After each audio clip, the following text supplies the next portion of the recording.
इस्लामाबाद लाइ शुरू थियल मोहब्बत-ए-सिंध ट्रेन मार्च पंहिंजी मंज़िल तरफ़ रवाना तव्हां आहे, जंहिंजी हर स्टेशन ते शानदार आजियां करे गुलनि जी वर्खा कई पई वञे। संचय मसइलनि जे हल लाइ अवामी तहरीक पारां कराची खां मोहब्बत-ए-सिंध ट्रेन मार्च शुरू कयो वियो, जेको 8 मार्च ते रावलपिंडी पहुचंदो। अयास लतीफ़ अली जी अॻवानी में मोहब्बत-ए-सिंध ट्रेन मार्च हैदराबाद, टंडे आदम, शहदादपुर, नवाबशाह, भरिया रोड, गंबट, रोहड़ी ऐं ॿियनि शहरनि जी स्टेशन्स ते मुख़्तलिफ़ क़ौम परस्तनि ऐं सियासी पार्टियुनि इस्तक़बाल कयो। उन मौक़े ते मीडिया सां ॻाल्हाईंदे अयास लतीफ़ अली चयो त इस्लामाबाद जे हुक्मराननि साम्हूं सिंध जे अवाम जो केस पेश कयो वेंदो।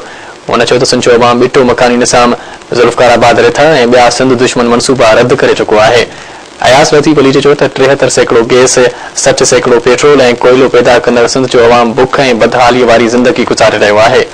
उन चयो त पाकिस्तान जो 90 करोड़ अवाम, मुख़्तलिफ़ सियासी समाजी तंज़ीमूं, वकील ऐं अक़लियती अॻवान सिंध जा हक़ हासिल करण लाइ शुरू कयल जदोजहद में संदन साथ ॾियनि।